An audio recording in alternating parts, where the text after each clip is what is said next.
It's 7 o'clock. Welcome back to the planetarium. It's been over 2 years since we've been in the planetarium. So it is good to be back. Masks are optional. Don't feel bad if you're not wearing a mask. Don't feel bad if you are wearing a mask. It's totally okay. We're all grown-ups. We're all scientifically literate here.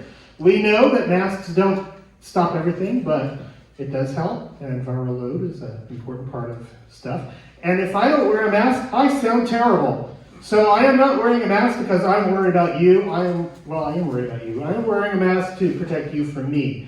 So I don't know how many stories I've heard of, it's just a cold, I feel like I sound like this all the time. So don't worry about the mask on. It's a K95 mask too. So anyway, that should help, unless I spit on you, which I won't. Anyway, welcome back to the planetarium before we get too far off track. What are we doing tonight, Derek? Next slide.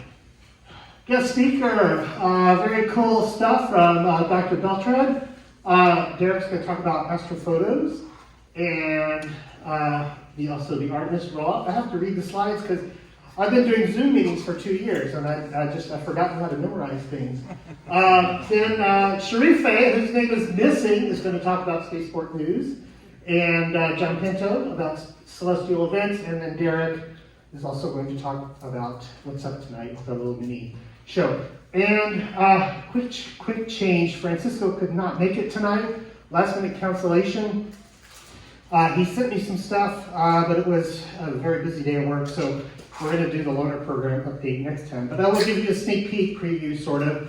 We have a new web-based loaner spreadsheet, so you can see what's available and who has it. And so that way you can check out telescopes, and we can also keep track of who has what. And what's our next slide, Derek?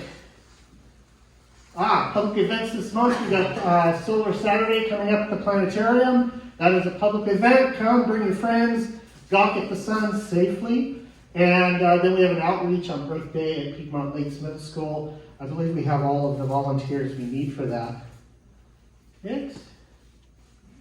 Mauricio. So we have, I'm very sad to announce we've lost our outreach chair. Mauricio is doing a fantastic job, but life caught up with him and he now lives in Miami. And it's very hard to do outreach for the Central Florida Astronomical Society from South Florida. So, adieu to Mauricio. Very young man, he was very active. I can't express how much we're going to miss him. Next slide. This brings me to, we are in search of an outreach chair. So these are board positions. They are president appointed, but board approved. We actually need more than just an outreach chair. We also need an education chair. If you have a passion for education, we would love to talk to you. We have a very long vacant scientific activities chair also, if you would like to spearhead scientific activities for the club. Now, these are great opportunities, I call them, for professional development.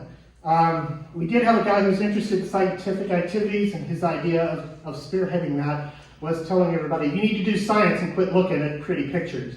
It was like, okay, great, why don't you come up with some programs? Well, they need to do science.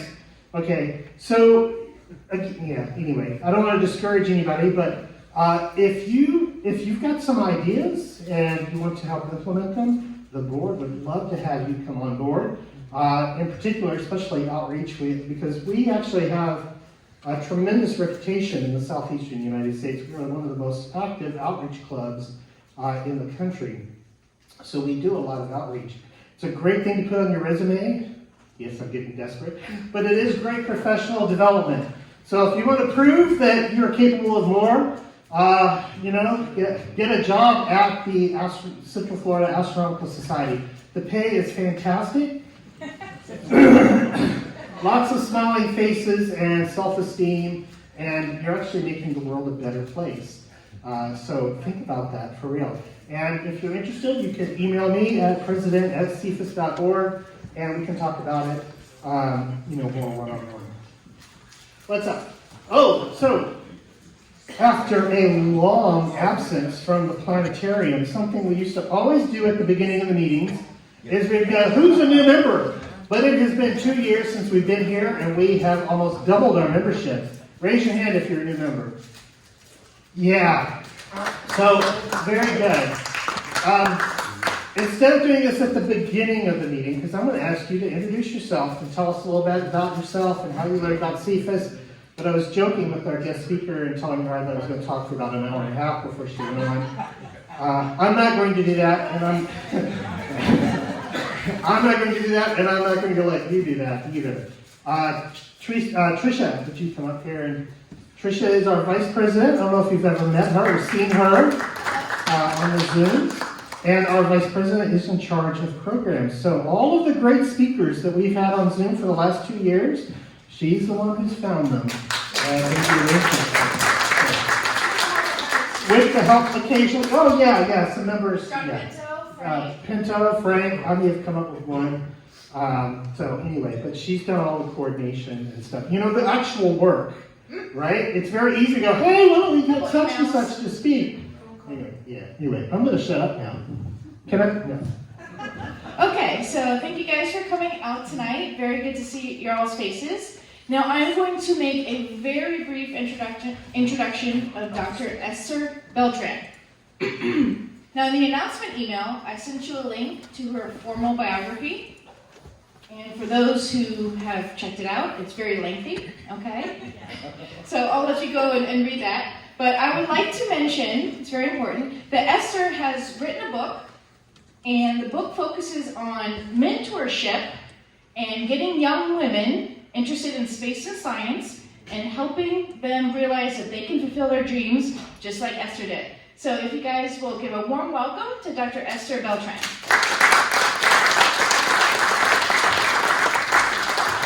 Thank you very much. Well, first of all, I want to thank Trisha for inviting me. This is interesting after 2 years of being recluse, in the pandemic for a long time, and then coming here to give a talk is very important. And thank you so much for all of you inviting me here. This is the first time I give a talk in a planetarium, so it's a little bit awkward for me just looking at this. But I'm going to go into the back, but I have a pointer. So I'll show you what I want you to, if there's something that's interesting, and it's going to get darker, so. All right, and I don't have a keyboard to advance the slides, I'll be saying next when the time is right. Okay, so let's just go back a little bit. All right, so I just want to mention here that the topic is broad, but I want to point out that I want to make sure that it's the integration of human space exploration. So my background, first of all, I have to say I'm not an astronomer. So I don't want if I disappoint you or not, but my background is I'm a medical doctor. But I started working on things that are related to space and space exploration. And obviously all of us here are interested in that topic. And so I was, advancing in that field and until I got here. Now next, what I wanted to discuss with you is the new coming things that are happening in the space program. And that does not include just NASA, there are other agencies that are also involved in the advancement of space exploration. I am the deputy director of one of the nodes for NASA that works on the studying of radiation and radiation mitigation systems. But all of that started because also NASA is interested in how we can use the moon on our way to Mars. And this is sort of like what they advertise, right? So the moon lights the new way. And in the background, there's the moon at the top, and then Mars as a reflection of the moon, which is where we're going, but we're here on Earth. Have to learn from everywhere. Next. And so we have a member here that knows a lot about the moon and the projects that have been happening in the moon in the Apollo era, Warren, so thank you so much for being here. This is the logo, as you will know, the Artemis. And Artemis is the twin sister in the Greek mythology of Apollo. And I'm happy that NASA chose this term because it's also, Artemis is a goddess, and I'm a woman. So, hey. And it has, before they decided on this logo, the pictures of Artemis, the depictions of Artemis was like a Artemisa is one with an arrow straight, like a powerful type of role model. And here you can see the background of the moon, and then in the background later is the way to Mars. So what we're going to do is go to Artemis, through Artemis. Artemis is a mission that has different subsets of missions. And go and explore the moon some more, but the place of where we're going to land next on the moon is still to be decided. Now, this is another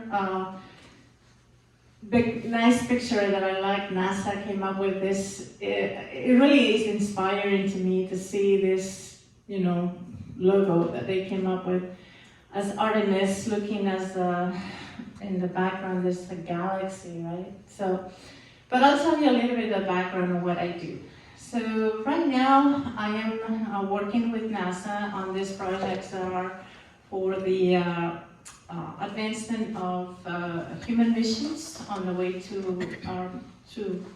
the moon. Before the NASA had decided to go to the moon, we wanted to work on things that are going to be affected no matter what the destination was. So before we knew that NASA had made up the mind to go to the moon and that was the destination, we set up our programs, and I convinced my team that we need to think about something that it doesn't matter the destination, it's going to be there. And we know that radiation is a constant risk that is involved in humans in exploration. And there are different kinds of radiation that we have to be worried about. In the solar system, we have the solar wind, or the protons that come out of the solar flares. Those are easier to mitigate. They're not, it doesn't mean that they're not harmful. They are harmful, but they're not as difficult to mitigate as the galactic cosmic rays of GCRs. And then we also have to look at this hypervelocity micrometeorite impacts that can also, they go at these high velocities. But then you can create different ways on how to mitigate for those. And if you are on the surface of the moon already, they're thinking about, building the habitats of the shelters, or anything using the ISRU, which is in situ resource utilization, using the regolith and building different things. But what I set up to do was to create ways and protocols on how we can produce something that is viable for radiation and radiation protection. So next. So here is, we're privileged to live here in Florida, and I think most of us know that. And right now, we have Artemis, the SLS, and the launching pad. They're doing a wet rehearsal, which is going to set up how the engines are going to be working, the valves, testing everything. None of this is easy, okay? So none of this work is easy. And we acknowledge that. So for every mission that Artemis has, it has its own patch.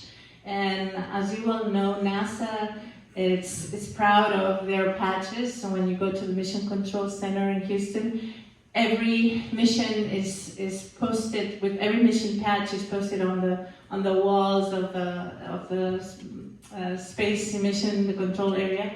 And this one, because it's the rocket itself, so it has the rocket, and there's no other names on it. But I always like to see the interpretation of what these missions are going to be. So, all right, next one. So here it is, Artemis 1 is a test flight. This right now, the first step will be to make sure that the rocket, now this SLS has been a controversial rocket.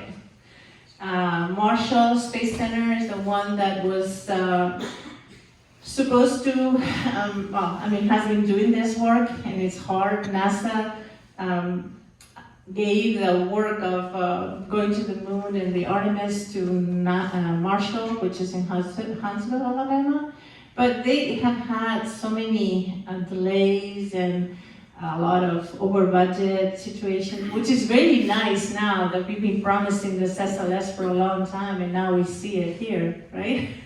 It's almost like, oh, I think we have to pinch ourselves to know that this is what's coming up next. So,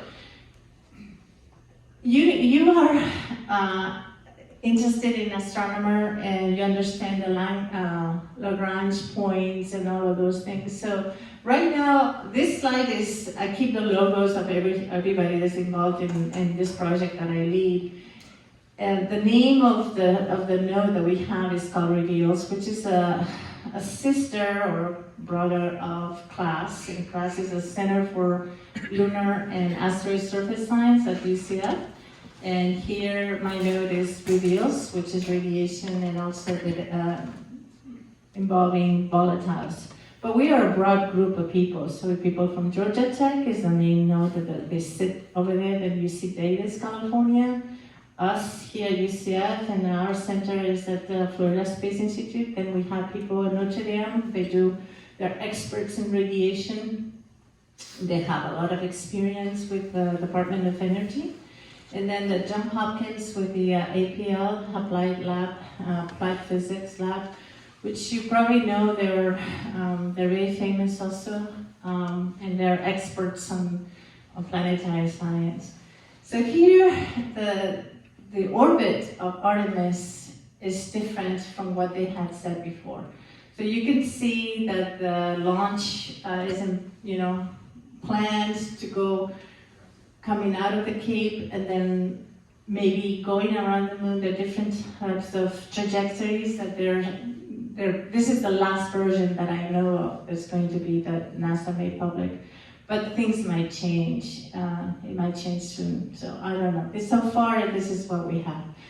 And so the Orion spacecraft, the capsule, it's also being tested, and a lot of the work is done at Johnson Space Center.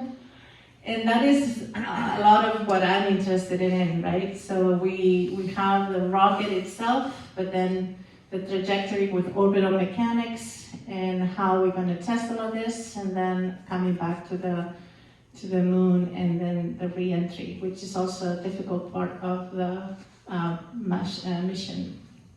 All right, it's coming back. Got next. So, not to get into politics so much, but this is what has happened. We changed administration, and the administration deadline changed, right? So right now, we are looking at 2026 for boots on the ground, on the surface of the moon. The 2024 was a hard, deadline. It was perceived as being pushing a lot of different things that were still not finished. So we're hoping that by 2026 is where things are going to go into the gateway and then come down to some astronauts will be coming down to the surface of the moon. Now, the surface of the moon and the site of the moon where they're going to land is still not decided. Is still not finalized, and the mission director that finalizes that is the one that works with humans. So we have Science Mission Directorate, which they do the science and all of that. They are a lot of planetary scientists. Then we have the Space Technology Mission Directorate, which is STMD, sorry. The STMD does a lot of engineering and the technology. But then the ones that decide, after they collect all this information, they bring their perspective to also the Human Exploration Directorate, which has been really restructured in this last year, this last pandemic. These 2 years, they've been restructured twice, so we don't know where things are going to end up yet. But we know that with Apollo, a lot of the landing sites were in the equator, right, on the moon. Right now, we're looking into the south pole of the moon. And the exact place of the south pole of the moon is still to be decided. So we don't know exactly where that's going to be, and every site has its own risks. The terrain is very important, right? So for us, for anybody that wants to make sure that the astronauts are safe and that you conduct all the kinds of science, you just want to make sure that the scientists and the science and the mission is accomplished, that you get the value for why you send people there, and that you can do the right science, but also want to be safe. Some people wanted to send them to the Shackleton crater. Some other people are saying, are you crazy? That's higher than going up to the Mount Everest. So we still don't know. What we know is that they're volatiles, they're resources. But some other people also, we want to make sure that we preserve areas of the moon that might not be, if you touch them, they might not be, they're already be contaminated, right? So we just want to make sure that we do things the best we can. So next. So the importance of this HEOMD is the name that before the restructuring is the Human Exploration Operations Mission Directorate. And those are the ones that are going to be saying, okay, so where on the moon we're going to go exactly. But here are all the things that they're interested and they want to maintain that perspective. So we just want to make sure that the SLS and testing of Orion is done correctly, that this policy of reintegrating the America's Human Space Exploration Program continues and there's motivation there. Success of the Artemis mission, and then the Gateway. So let me talk a little bit about the Gateway. The Gateway is envisioned as a small space station that's going to be orbiting around the moon.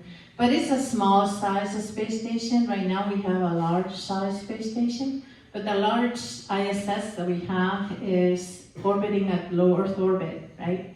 So it's easier to access, especially now that we have SpaceX. But going to the moon, we're going to need something farther away.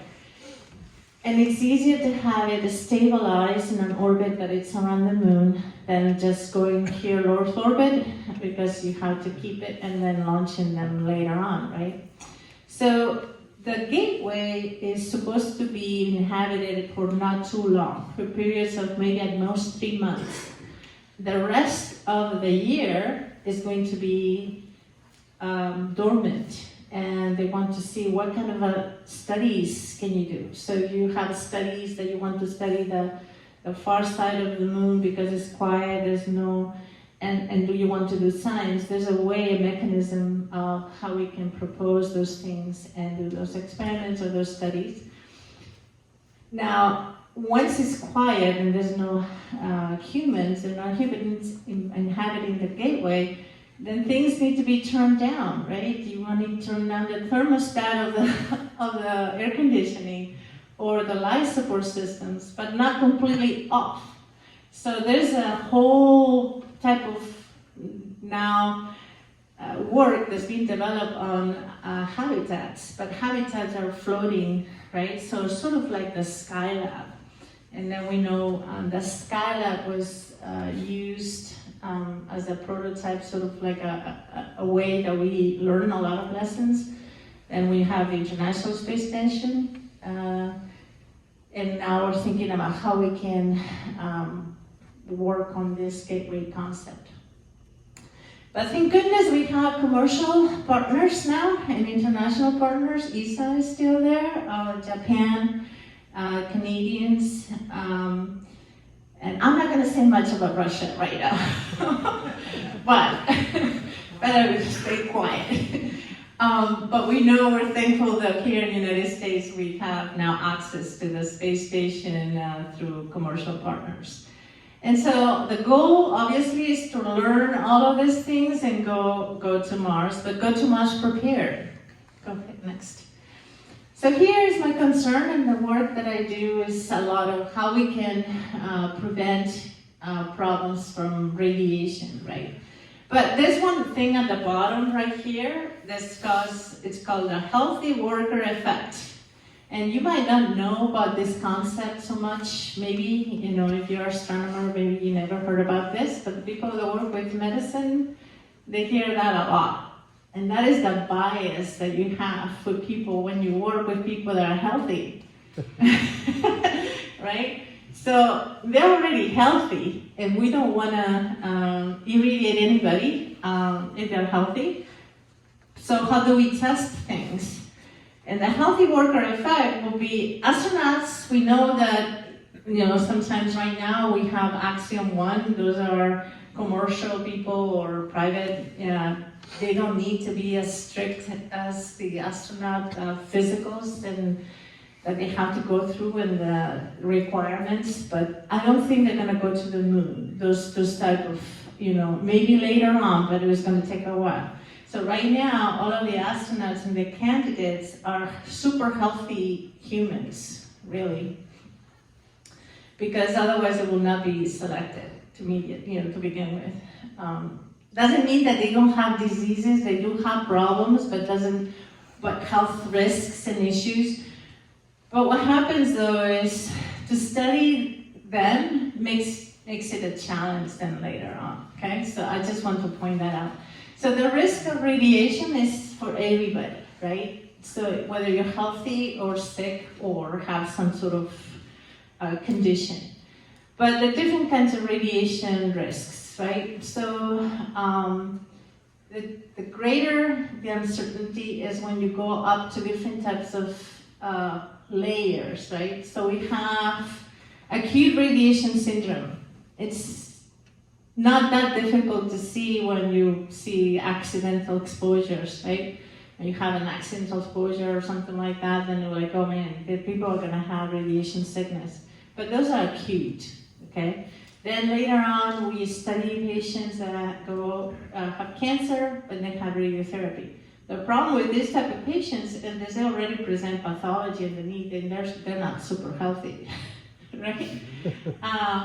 Then we have the cardiovascular disease and cardiovascular system, and then the late central nervous system. So the problems that we see is how we are going to measure, how we're going to prevent the low dose, constant bombardment of those galactic cosmic rays. So next.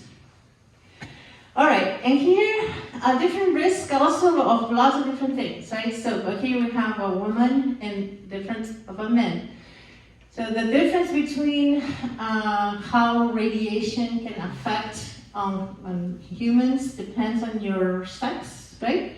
So because a lot of that has to do with the reproductive system. And we know that when astronauts go in, they're still in their, women are not menopausal, they don't have a menopause at that time. They might later on, but we don't use that, they're not as older. So we have to set up different types of radiation contingencies, right, or mitigation, and so far, a lot of the Apollo, or all of the Apollo were men, but right now, obviously, one of the logos of this, the advertisement is, we'll send the next, or next man, but then the next woman, right? That's what they said. All right, okay, so how do we set up the space suit? Because the space suit is what they're going to be more exposed. If you are inside of the vehicle or inside of a habitat, the habitat itself provides shielding. It can provide shielding in some layers, right? But the ones that are going to be outside are the ones that are going to have a higher risk. But then how you go outside is going to be a modified Apollo suit, which is what they use now in the space station, or you want to redesign it for exploration of the surface of the moon. All right, that's next. So when you work on all of these issues, that's when integration comes in. So how to look at the physics of it, the architecture of the systems. We ask the astronomers, we ask everybody. Environmental modeling, crew selection and operations, integrated protection of the systems, the design, the analysis, but then also all of the life sciences, right? And how we set up countermeasures. And the countermeasures, there's nothing perfect in anything. So you have to set up like with COVID, right? We saw that with COVID. The mask doesn't help, it's not perfect, but it helps 90-something%, right? So we add another layer, then you have another percentage, and that's what we want to do. So we add plans, right? And at first it was we didn't have a vaccine, so it's isolation or physical distancing, then obviously masks and all of these things. So here is the same concept. And so we have a multi-purpose type of different kinds of solutions, also with shielding. And my goal here is when I went to this facility, this is a large facility, it's the Brookhaven National Lab. And this is up in Long Island, New York. This is the only place that I know of in the world so far yet, that we can do simulation of the real galactic cosmic ray. All right, next. So here's how we train in Houston. These are the astronauts that are going to go into the space station, but right now we're using them, some of them, to test elements that we're integrating for the space radiation and also the radiation warning systems that they're gonna get. So for example, it's like different alarm systems, right? But so far they didn't have anything. So we're testing to see where do we like to have a display. And I don't think I saved that picture of the helmet that we used to have a display, but there's a little shield here sometimes. This spacesuit is a modified Apollo spacesuit, okay? That's what they've been using now so far in this ISS. And you know that the American and ESA astronauts use this type of, American use the torso separate, the pants are separate, and then the gloves are separate, and the helmet also is dismounted. But what problem is, every time there's a joint, there's probably a leak, right? And every time there's a joint, there's probably a place where you can put dust. What's that? Oh, okay. So the lunar regolith is tough, right? And it's jagged. It's not like sand. Some people say, well, we can do simulations with the sand. And then I talked to one of my colleagues, and she's a regolith expert on doing dust, and she got pissed. And I was like, well, I don't know, that sounds good to me. But then she was like, no, because the edges are all ragged and this and that. I'm like, okay, let's move on to something else. So right now we're doing some testing with the dosimeters. They're active dosimeters. They're not like, oh, by the way, this is the dose that you got, so now you have to retire or something. It's more like, okay, you got a certain amount of radiation, and the doses of radiation that we're studying and allowing is going to be different than what we have so far, because we're reassessing all of the dose that is going to be allowed, okay? And then the warnings come in. So you have probably it's going to be green and yellow, or green, yellow, and red, or some sort of a shade around the eye that you can see. Sort of like heads-up display where the astronauts can see when the warning comes in. All right, so next. And I wanted to say that the support divers, they deserve a lot of credit, okay? Because as the support divers, the divers are there for a long time, and then if the astronauts complain, they do anything for them, right? So they just, when I was working at Johnson with a project when I was in Houston, they have chambers on the side of the pool, okay? So decompression chambers, okay? So if something happens, then you have an emergency, you can treat them right there for decompression sickness.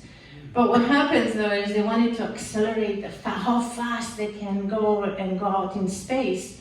And usually to get rid of all that nitrogen takes over 4 hours, right? Of breathing 100% oxygen. So that's like 4 hours, then another 8 hours, 2 hours to put the suit on, 8 hours of work maybe, and then an hour and a half to take it off. And they don't rest until they really take that thing off. It's gonna be a long day. So we had to cut the preparation time, and we got it down to an hour and a half, 2 hours. Like an hour and a half right now is what it is. So right now is what they're using the space station. So all of these mock-ups of things, or the modules are going, it's what's going on the Johnson Space Center. But right now we're gonna start putting things that are going to be into Artemis, and the Artemis and the Orion capsule and all kinds of things. So next. That facility is in Houston? Yeah, it's the neutral buoyancy lab, yes. And the neutral buoyancy lab is because you cannot simulate microgravity for too long, right? But then you can simulate neutral buoyancy, which is it's definitely a simulation. But this is what we do at UCF, also my lab. And here I am, COVID protocol, wearing masks, all of this. And we're reinventing, redesigning, retrofitting a lot of the undergarment that they wear inside of the spacesuit, inside of the layer of the spacesuit has water. And we know that the water is a key component that can prevent a lot of radiation when it's going through. So we want to preserve all of those functions and make sure that it's not going to be problematic for anybody. So move on, next. And here is the Axiom, the space suit that the NASA has designed for going to the moon. Even though if you see this, this opens from the back. What do you think is good to have an opening in the back, or maybe you want to have a torso open? I don't know. You know, as a physician, I really like to have the back open because it's easier to put them out and in and out. If somebody gets hurt, you're like, oh my God, get them out. But if not, then you just have, too many pieces coming in. And then also less joints. So what we have to do is, this is easier, the boots are heavier. So then the surface of the moon has a little bit of gravity, right? So then you have boots that can be easier to walk on the moon.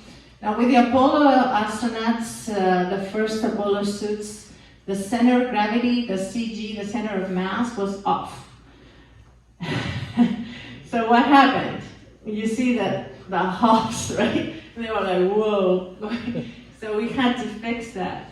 And even if this thing is bulky in the back, it's the same. It's balanced, okay? So they're not going to be falling forward or backwards. But they do definitely have to carry life support because there's no life support. Can't live on their own. They need all the oxygen, everything, right? But what they wear is this underneath is it's not this one, but this is a prototype. I use this because race car drivers also use a cooling garment. And then I said, okay, this costs a few dollars. I don't remember, like $20, something like that, maybe a little bit more. But if you cut it or break it, I don't care. But if you cut or break the other ones that the astronauts do, I'm gonna be dead. So I'd rather live, okay? All right, next.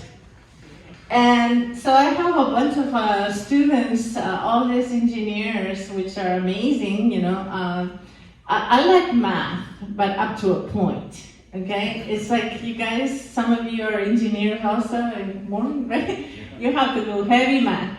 And I prefer somebody does that for me, and it tells me the results.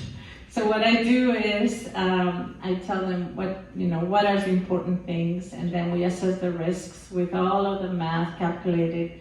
And these are the students that are about to graduate. They're really excited about this project. So I give them this challenge, and they're definitely delivering. So come on, next.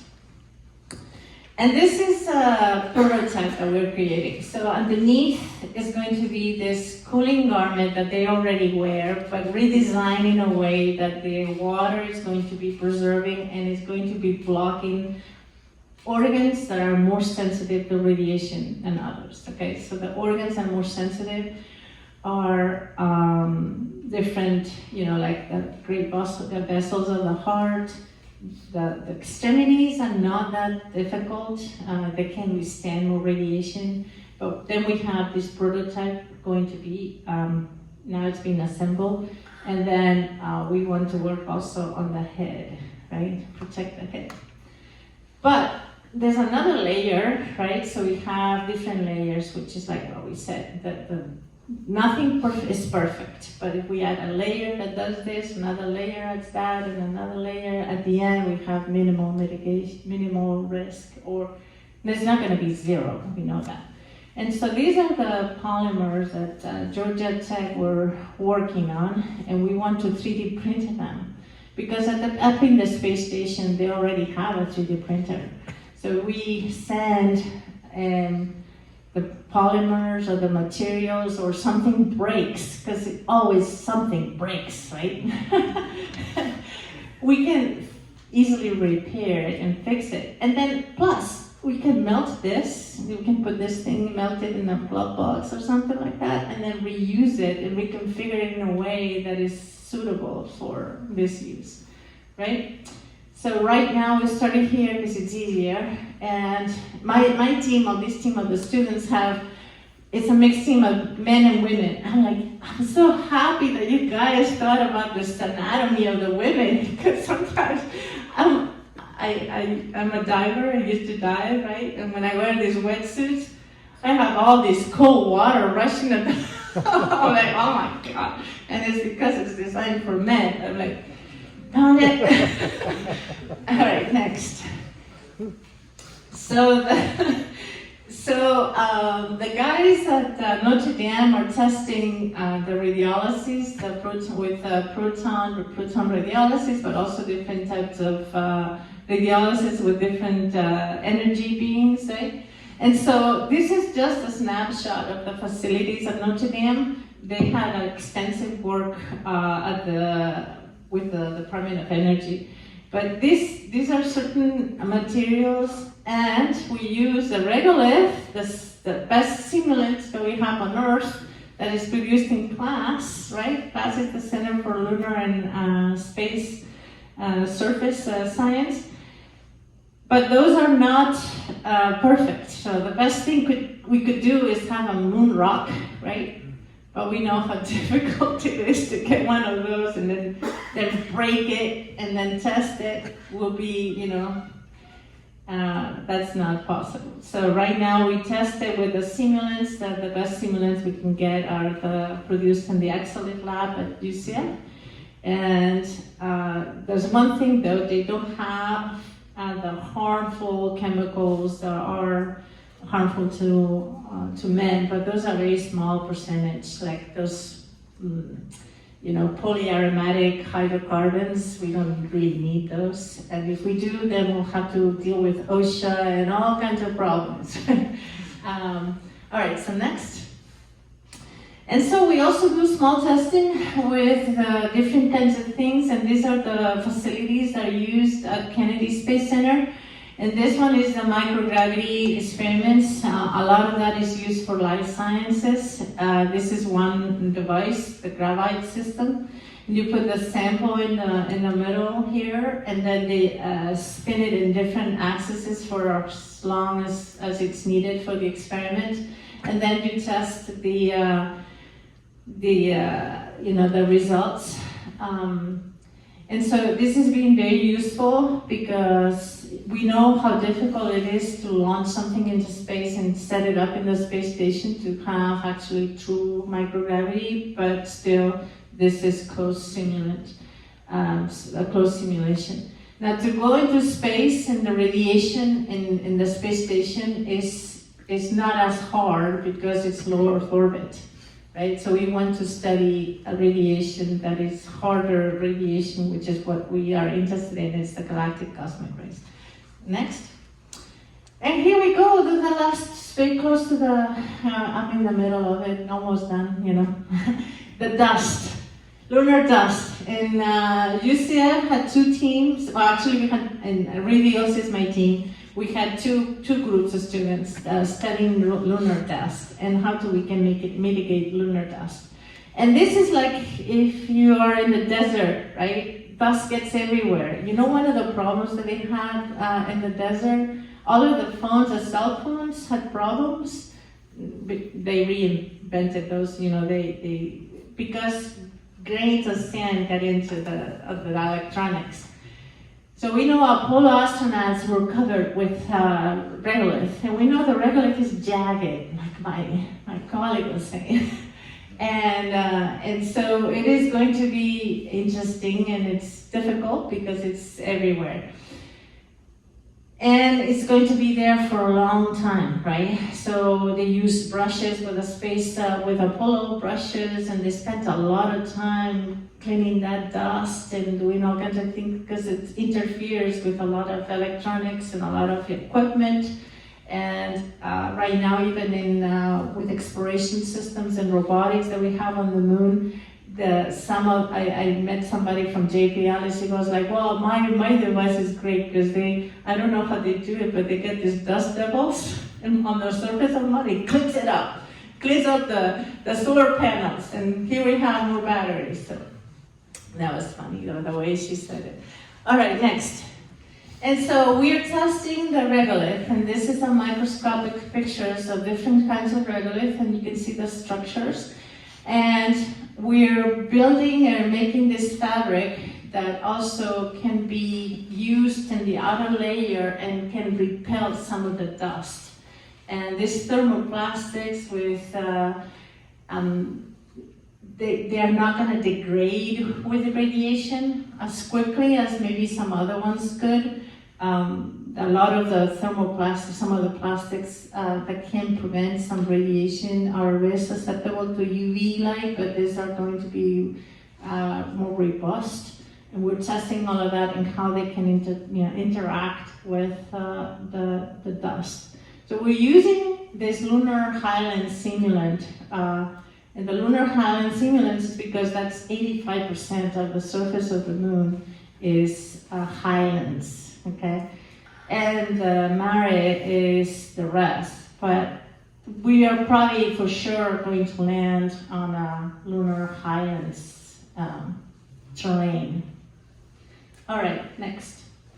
And so here you have more pictures of the microscopic pictures of the interaction with the dust and the fabric and the polymers that we're creating and how they can get stuck or unstuck, and how dense can we make them. If they're too dense, then how flexible are going to be to wear, right? All right, so if you want to solve one challenge, then you have 10 other challenges, right? So next. Next one. All right, so I'm done with a lot of that dust and a lot of the work that I do, but now I want to look into what's going on right now in the space arena. And here's Axiom, and in the background we have SLS with Artemis. So this is one in a lifetime shot, right? Doesn't happen that often. And we know Axiom was successfully launched and successfully docked into the space station. The next. And here are the shots of the rocket liftoff, and then the boosters. As we are also here in Florida, I feel that we're spoiled, right? Because we can watch this quite often. But I remember the first time when we saw the boosters coming down again and being reused. That was pretty amazing. Next. All right, so here's the crew, right? And the spacesuits that they wear inside of the space capsule, they call them intravehicular spacesuits. They need to be equipped in certain things, but they are not extravehicular activities, right? So those are softer, equipped for different types of problems that might happen, but they look at the slick design that Elon Musk likes, right? Used to the ones that NASA astronauts used to wear, those bulky red, orange, suits. But here is the Axiom docked in the space station with the hatch open and coming in. Coming next is, this is an approach of the space capsule about to dock with the space station. Next. And here's, I think, he was the first participant coming into the space station, extremely happy. And next. Here's a shot of Axiom space capsule getting assembled for the launch. But I like this shot. I think it gives it a volume, right? I don't know, when you go to Kennedy Space Center and you see that rocket on top of you, that's pretty amazing. All right, next. And one of the things I want to mention is, what do they eat in space? So, here, we're doing some tests on what the participants would like to eat. They're going to be there for a few days. Obviously, they need to eat, but the astronauts need to eat too, right? So everybody has to eat.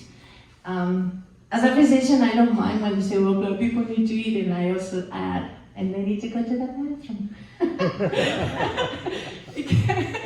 All right, next. So here are the whole crew. So right now we have 3 Russians, astronauts, and then we have the participants. It's a full, it's a crew, pretty large crew. The space station is equipped to handle that, but it's still like, I know the logistics on how that works, just so you know, this thing is, I make jokes of it, but everybody needs to go to the bathroom. Guess what? The bathroom breaks quite often. I don't know what's going to happen here.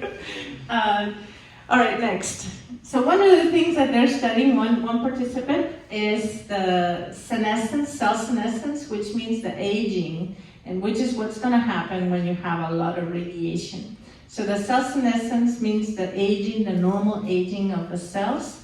And these are experiments that I run to study some of this aging process.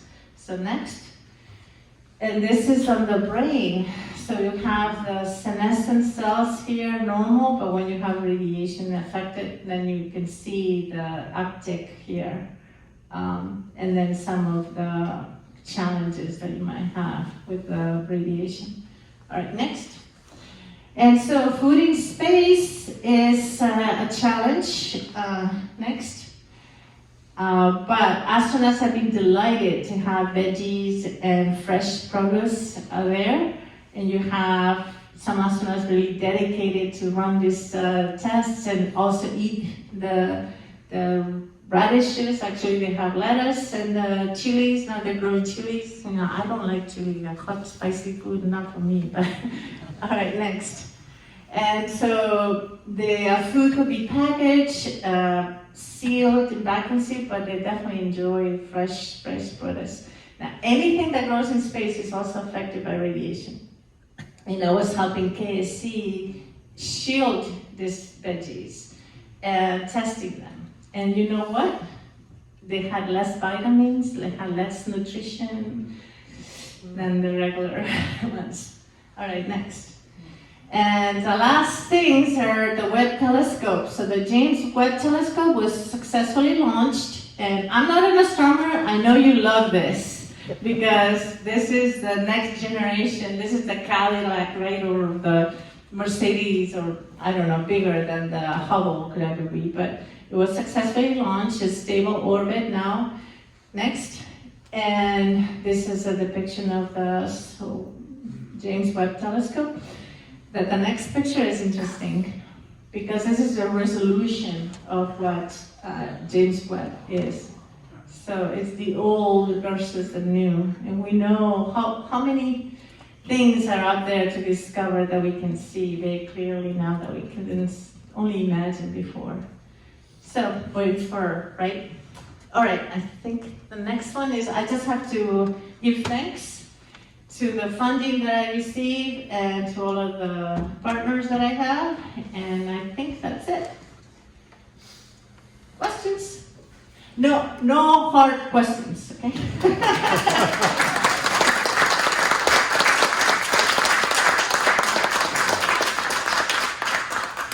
All right, any questions? So you don't eat the food then? No, you eat it because then you starve to death. But no, you eat it, but we know that the nutritional value is not there. So we just have to enhance it sometimes, supplements or things like that. So it's difficult, yeah. Yes. How many people do they expect the 8 waves? Only 3 so far. So only 3 because that is the life support that is going to withstand. But it might be more later on. Depends on the engineers also how they revision everything. So far 3, yeah. Any other questions? Oh, you guys are impressed, huh? The spacesuits, Mhm. with the clinging of the moon dust and that sort of thing. Yes. The challenges are that we can't get the weaving tight enough to repel the dust, or is there static involved? There's all kinds of things, yeah. There's a little bit of static. The static could be mitigated, to be repelled. We panic about joints Right. because any joint, if it doesn't seal right. Yeah. So the new spacesuit is designed to have as minimum as possible joints, right? So we have like the helmet is already incorporated, opens in the back. The hatch is you crawl in from the back, and then so there's no the worst part to get the suit on right now is the torso, and then put it in, So it's going to be a challenge. We also want to worry about the planetary protection aspect of it because we don't want to contaminate going outside and then coming in. Not like we're going to harm life on the surface of the moon that we know of, but there's going to be volatiles and things that we don't know yet. So there's all kinds of challenges, but we know that if we add maybe another layer that is not cumbersome, then it can help repel that dust. Or maybe add the outer layer, and then the inner layer with different radiation protection. Yes. Is there, you're talking about your work with polymers and different materials, is there,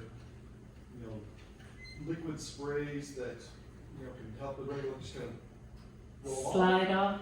Yeah. There's one astronaut, the Apollo astronaut that I know, he said, he's a geologist, he's the last, Apollo 17, and he said, well, it would have been great if I had a shower, right? So you go in, and then before you crawl into the whatever capsule or habitat, then somehow you get all this thing washed off. Yeah, there are ways on how to do that, maybe even vent it off, like, put it in a place and you can blow it off. We're looking at the pharmaceutical companies, how they clean things up before they go into the clean room, or the wafers, right, the chip, the electronics. So yeah, all of that is to be resolved, TBD. Yeah, is there some Yes. kind of, in boating, what you have is in the back, especially saltwater, you have a sacrificial Yes. iron, right, which takes the interaction of the corrosion, Yes. all right, and save your boat motor, okay? Yes. Is there something you think that anybody's thought of? You know that what? You can do that on the outside of the suit to act like that can be shed, kind of like a snake skin. It's funny that you mentioned that because I'm in the committee for planetary protection for that. I ask you questions. So I knew about certain things, but this boat issue, I didn't know that they were doing that. So I'll get your name and your email. Eric. Eric solved the whole problem. All right, you have a question. You had a question? Count me in. All right. No, I was just wondering if any of the techniques for mitigating this regolith could be applied to dealing with cat hair. It's so funny, that's true. Yeah, I'm allergic to cats, so that will be a plus. I still don't understand why the gateway. Why do they need You're not the only one. Okay, so you're not alone. Boeing thing? or- It's a combination of all of the above. There's always science, engineering, there's always the politics and the partners and all kinds of things. So, for example, with the Artemis, when Artemis was designed and was decided that we're gonna go to the moon and use the name and Artemis and all of that, this is what NASA did. We're gonna give all the rovers and all of the vehicles, terrain, all of that budget and all of that is going to go to the Japanese. Because they need to do something and they're good at this technology. So as partners, they divided the different roles and different things. So I don't know what's behind the gateway yet because they might not be disclosed in the, but I understand what you're saying. I get it. But I'm not at liberty to say why, one of these advocates that say, well, having a presence on the moon and on the orbit makes things logistically better, it's easier, so then you don't have to launch all of the equipment every time. But also being 3 months only there and then coming back and doing all kinds of things, maybe they still want to have people on the surface of the moon prepared. I don't know. That's my answer. All right. Any questions? No more questions. Wonderful. All right.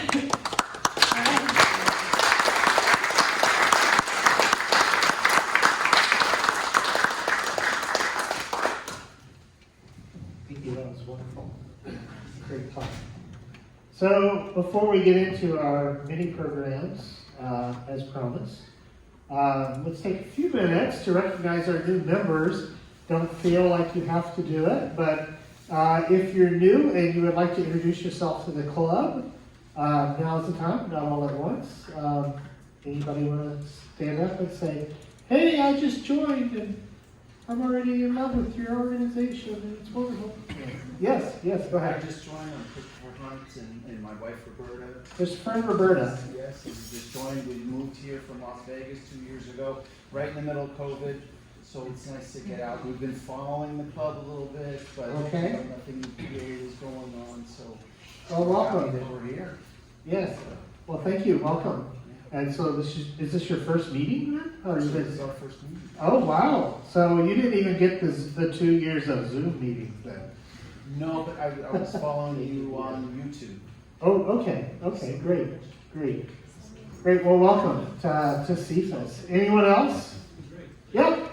Hi, I'm Pete Westenberg. I've been following for like 2 years, but I finally went to the last meetup out in Geneva, the viewing, and had a great time and joined that night when I got home, and here I am. All right. Well, welcome, Pete.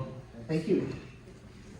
Doug Woods, I guess I've been a member for what, about 5 or 6 months now? Okay. Primarily interested in imaging and eventually going to be able to take a picture. All right. Well, welcome, Doug. We have a number of imagers in this group of all different skill levels. So I'm sure you will find yourself in good company. Yeah, I'd like to learn how to deal with the sprinkler system that comes on after I get everything. Oh, the sprinkler system. I've had that happen. Yes. I found, I tell you what, if in Florida, I have found it valuable to get those weather apps that will send you a notice. It's about to rain where you are, because it is crystal clear, and I will go inside and set my alarm, and I will wake up before the alarm goes off to the pitter-patter of something, and it's just like, and I look at the radar, the whole state's clear, but there's this red splotch right over my neighborhood, and it's like, it can't be but 3 blocks wide, but it found me. Yeah. Yes. Hi, Dan Kitts. Dan? Yes. Been following the group through YouTube. Very interesting meetings and Okay. prompted me jumping in. Well, thanks, Dan. Are you interested in anything particular? Very much just visual observation Visual? at this point. Okay. But interested in the whole scope of things. Okay, great. Well, glad to have you, Dan. Yep. I'm Mark Cornell, joined back in December, and I've been getting involved in some of the outreach programs. My interest is in astrophotography. Okay. And I've got some background in that business, but it's like getting away from the scholarly aspect and jumping from the business. Okay, well, welcome, Mark. I've seen your name on the mailing list a few times, so, yep, good to see you meet you in person. Yep, hi. Yep, my name's Ash. I have to go back because I haven't been following you guys that long, but I joined a few months ago. So this is my first actual in-person meeting. Super fun so far. I'm mostly interested in astrophotography. So it's been super fun to be able to share some of my photos with you guys. And Cool. Yeah. Well, welcome, Ash, another astrophotographer. Hey. Eric, JP, and my daughter just left, but we've been really involved with the outreach. Okay, great, great. To you just yet, but I may have interest in helping you out with that. Okay, great. Yeah, we get a lot of requests for outreach, so we have a reputation, like in the region. It's like, oh, CFAS, I'll come out. No, we enjoy doing it, so. Oh, great. It's fun. It's very rewarding to do it too. So, okay, you know what? This isn't the program. I'm just kind of curious. Raise your hand if you're into astrophotography. Raise your hand if you're into visual, and it can be and. All right. Okay, good. So, raise your hand if you're interested in both photography and visual. Okay, good. Just a little informal marketing survey there to see where people's interests are. We have a good mix of both visual and digital images. Raise your hand if you're still shooting on film. Yeah, okay, good. That's safe. Okay, great. Well, if there's nobody else that wants to embarrass themselves, or yes, Eric, you are not a new member. I'm always willing to. You are not a new member. Okay, sorry. I have a little thing now. You have a thing? Yeah. Take the mic. In the Take the mic. Orlando Sentinel, travel and arts section this past Sunday, there was a write-up about Mr. Derek at KPP. So just a little advertising. Check it out with Sunday's issue, Travel and Arts. All right, very nice. And Derek gets to keep this as a copy. So, very nice. Okay, and speaking of Derek, I'm going to turn this over to Derek. It's the Derek and Sharife show tonight, and with a special guest appearance from John Pinto. I probably won't have anything to say until I'm telling you guys to get lost at the end of this. So, here you go, Derek. All right, thank you, Richard. I figured I'll introduce myself. My name is Derek Demeter, so I wear multiple hats. So I'm also the observing chair for CFAS, but I'm also the planetarium director here at the Seminole State College Planetarium. Real quick on announcements for talking about Eric or Richard. It's been a long day. A lot of elementary school kids today. So about visual astrophotography and visual observing. As the observing chair, I just officially today got approval for all the dates that we requested for the Geneva campus. So I want to talk real briefly about that, just for like a minute, just to let you know for those that are new. The Seminole State College and the Central Florida Astronauts Society have been partnering up for Geneva Dark Sky Nights, which are public events. But we would like, because we have such a great I'm going to put the planetarium hat on right now as planetarium director. The fact that you all come out and help us at events, we want to show our appreciation. So we are offering a negotiation to allow CFAS to use on select nights the Geneva campus for just observing only. So nobody else is going to be out there except for CFAS members. Eric, since you already, did you leave?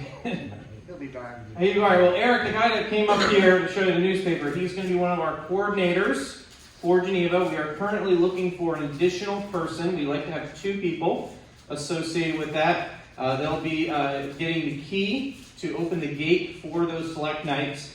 Since I got the official approval today, I will be announcing those dates, and I'll be getting with Eric and possibly another person and coordinating with our security here at the college to get that going. And then we'll go ahead and announce the dates for that. So again, this is going to be through the rest of the year.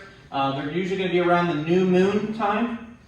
So you can go out there, do astronomy, astrophotography, visual, things like that. So for those that are new, I usually am the curator for the Astro-photos.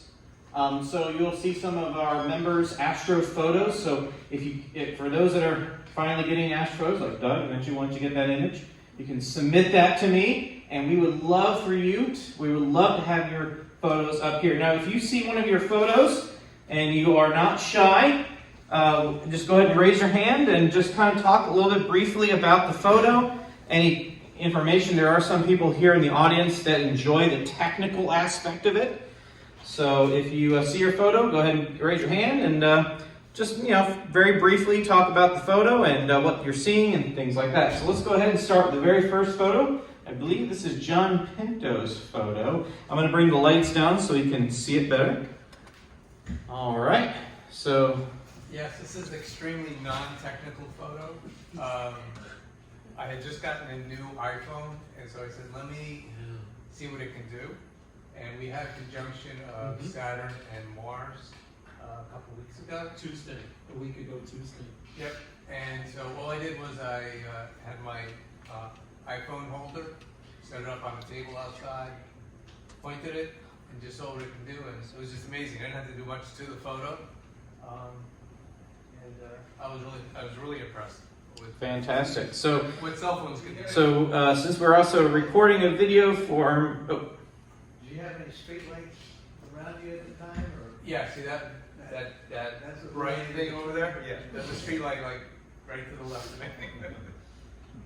It kind of looks nice where you can see the tree, then you can see the Yeah, there's no. sky also. Yeah, there was no. Like you planned it. Yeah, there was no post-processing done. And that was Venus, sorry. Just over the tree. I don't know, just like the Jupiter-Saturn conjunction a couple years ago in December, where you could see them both in the same view. That morning you could see just like that. You could see them both in the same view in the telescope. Very striking, just wonderful. all right, fantastic. All right, thank you, John. So, all right, so this next image is of the sun. I've been doing a lot of solar astronomy with our students that come to the planetarium. In fact, Eric Coyne and Don, I believe is his name. They both came out to one of my larger elementary school visits, but we've been doing a lot of astronomy or solar astronomy. So I decided to take out my H-alpha scope and get a nice image of the sun there. So very nice prominences that day. And this was the time when we had those very large sunspot groups. This was taken with a Lunt double-stacked H-alpha scope with a ZWO ASI 176 mm camera. So, and this was done through a method in astronomy astrophotography called lucky imaging. So what you do is you take very, very long videos, and then you process them using a program like AutoStacker or Registax or anything like that. And what it will do is it will pick the best frames out of that and stack them. So, and if you're ever interested in that, we like to provide some workshops from time to time on that. This I also photographed one of those. Several of the large sunspot groups. We've had some amazing sunspot groups on the sun lately. There's actually a new, thought to be a very large sunspot forming on the sun as we speak. So hopefully we'll get some more fun activity. This was taken with a CPC 1100. It's a Celestron telescope with the same camera using just a normal white light filter. So just that typical film type filter you put in front of your telescope to photograph it. But you don't need fancy schmancy cameras to do astrophotography this day. In fact, actually, Mauricio, our previous outreach chair, photographed the sun using his phone. So this is a image he took with his phone. Richard, do you remember the specs on this? He did not send the specs, but it was through an eyepiece. Through an eyepiece? With Okay. the solar filter on the front of the scope. So it's not an HA image. Okay, so this is a normal white light filter. Of course, you can see those large sunspot pairs that were forming on the sun. But of course, he also photographed not only the sun, but the moon. And I know Mauricio was very, very adamant about getting people to use their phone to photograph the moon during outreaches. And this is actually one of the best things to do at an outreach is just get somebody to take their picture. It's one of the best souvenirs you can provide during an outreach. So encourage more and more people to just use that phone and share some amazing view of the sky. I believe the next image is from Sharife. So. No, that's Luke's. Yeah, that's Luke's. I sent it to you. Oh! Yeah. Oh, uh-oh. I thought this was the one in the okay. Well, all right. Yeah, That's yours. Okay, sorry, they're okay. I thought it was labeled as Sharife on the thing there, so I apologize. So I sent it to Sharife. Yeah, and then oh, okay. Well, I think that okay. All right. I'm sorry. All right, Luke. So all right, it's yours now. I'm sorry about that. So do you mind sharing some information about this? Yeah, it's a telescope. It's more scientific APV-80, and the camera is regular Canon 7D. I have to say, this thing is moving so fast. I use the 1/50th of seconds of exposure, and it's just this good thing. That's recognizable. It should be sure. Okay, so this is the International Space Station. Very close pass in front of the moon, and you mentioned it was near the Pleiades. Is that what you said? Right. There is another challenge. I mean, on 20th next Wednesday, there is 4 planets lined up. At 5:59, the space station will be very close to the Mars. It will pass over the Mars. Very cool. All right. Well, challenge accepted. All right. There you go. All right. So, and that's actually something that's a lot of fun to do, especially ISS transits. And this is something we might even want to do a mini program on that one day on how to photograph the ISS transiting either the sun or the moon. It's actually a lot of fun and it is quite a challenge. This is the final image. This is Thor's helmet. This is one of my photos. I had very little time in the last several months to do astrophotography, but I decided, I have to sacrifice one night to do astrophotography, so I went out to Bull Creek, which is one of my favorite locations for doing astrophotography. And this is Thor's helmet, which is a basically collapsing star going basically on its last legs until exploding. And this is kind of near the constellation of Canis Major. And this is with a cooled Canon 6D camera. It's been a long day. I can't remember exactly how many frames, but I think this is over 30 sub-exposures stacked, about 3 hours worth of data on this. So it was a lot of fun to finally get out and do some astrophotography. But if you do have some photos, we'd love to see them. And hopefully, we got a couple more months before it gets really humid and the mosquitoes start attacking us and all that, and we can get you out there and do some photos. I figured since I'm going to be doing the next part here, this is actually going to be a smaller program. I had the opportunity, I'm actually freelancing with WMFE and NPR to photograph space launches for them. But one of the partnerships that we have with them is I also can use some of the opportunities for the planetarium, and I also want to talk about some of the exciting things coming to the planetarium very soon. But I had the opportunity to go to the Artemis rollout. So of course, as our speaker mentioned, the Artemis, or in case the Space Launch System, which is the name of the rocket, was just recently brought to Launch Complex 39B. And it sits there now. In fact, I think it got delayed for their wet rehearsal in early June now. So it's going to be out there for a while. And if you haven't had a chance to go out there, there are several locations you can actually photograph Artemis. And I can tell you where to go, some of my favorite spots to photograph the rocket.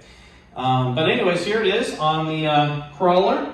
I actually have a time lapse of the Artemis rocket, or the SLS, leaving the vehicle assembly building and heading out halfway past to the pad. However, the time-lapse data does not work with the current system that I have, so I'll only be able to show a single slide from that experience. But the planetarium, we're actually going to be doing some major upgrades at the end of this year. So when you come back to the planetarium for a CFAS meeting in January, we are going to have some unbelievable new technologies that I'm really excited about sharing with you all. So I kind of want to keep it a secret because I really want you to be, just whiz-banged up, on all the amazing stuff that we'll have. But one of the things we'll be able to do is do some really amazing virtual reality type simulations in the planetarium. But here's one of my favorite images I took during that night. As it was passing by, where did I put the laser pointer? Oh, there we go. You can see the moon was rising. Now, I don't know if they planned that or it was just a coincidence, but it made for an amazing image. Of course, Artemis going this way and the moon rising that way. It was great to be able to get that road leading to the moon. Now, the crawler moves about 1 mile an hour or so, less than that, depending on the load. So, literally this thing, it didn't look like it was actually moving. And, for an hour, it only moved, it looked like it just moved literally 50 feet. It didn't feel like it moved a lot. But it was still amazing to be just underneath that rocket. And what I'm going to do here now is I'm going to go ahead and bring the lights down for just a moment. And I'm going to show you all what it looked like to be under Artemis. Now, unfortunately, I don't think I can blank this screen here. I just realized I'm using yes, I can't do that on this one. So we're gonna unfortunately have this gray square in there. But what I'm gonna do is I'm gonna turn on this is kind of one of the shots that I took.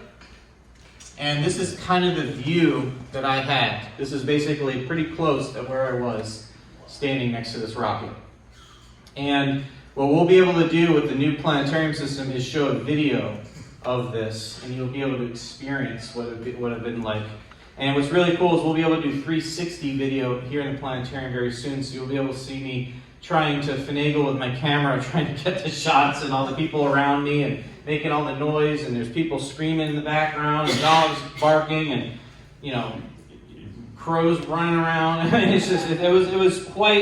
There was a lot of energy going on there, and I'm really excited about finally being able to share that. And the new technology that we have in the planetarium will warp the image even better than this, and it'll be much higher resolution, brighter.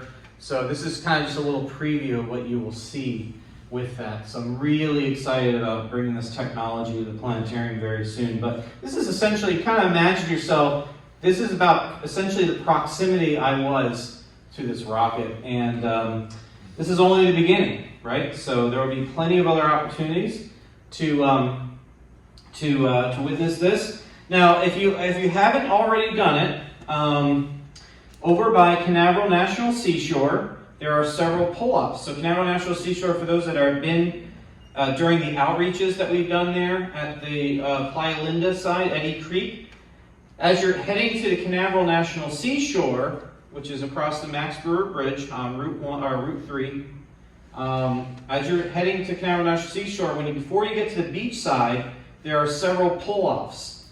The kind of middle pull-off has an amazing bird's eye view of the rocket. With a pair of binoculars or a telephoto lens, you can get some outstanding photographs of this rocket. And if you haven't had a chance to do that, because the wet rehearsal has been delayed for over a month, you have plenty of time now to enjoy seeing this rocket on the launch pad. So be sure to get out there and enjoy that. So anyway, so I just wanted to talk a little briefly about that Artemis experience there. So what we're going to do now, since Richard doesn't have to worry about getting up and doing all, we're going to move it over to Sharife. She's going to be our next speaker. So I'll hand the mic over to you. Thank you. Awesome. All right, so how many of you guys went to, I should probably introduce myself. I'm Sharife, and I'm the publicity chair. I'll stand up here. So if you see all the emails or anything that comes from me, then put a face to me. So before I actually start talking about this, as publicity chair, whatever you guys want to see, kind of within the social media aspects or kind of within outreach and stuff, let me know. Let me know. I'd love to kind of be able to bring everybody content to be able to get more members involved and kind of share your voice. So if you have any suggestions on different programs or anything like that, come talk to me, and I would love to share that. So without further ado, I'm going to be talking about the Axiom Space Mission 1 launch a little bit. How many of you guys went to go see the launch, or you were able to see it? Okay, awesome. So a few of you. Where did you see it from? Where were you able to see it? TV? Okay. That's cute. Where did you guys see it from? Front porch. Okay, awesome. Yeah, it's not close by. Okay, awesome. Cocoa I was Beach. over at Space View Park.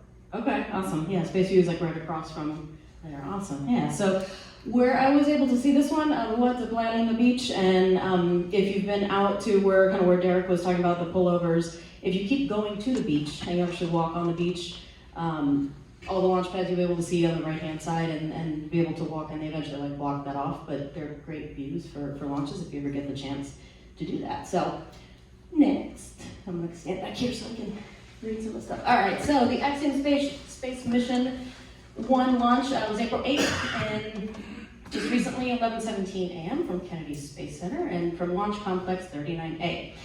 So it was pretty neat to be able to see the SLS rocket along with the Axiom Space Falcon 9 rocket that it was lifting off from Launch Complex 39A and B. And so it was pretty neat to see that because you have both rockets that were crewed, or will be crewed potentially in the future, all on the launch pad at the same time.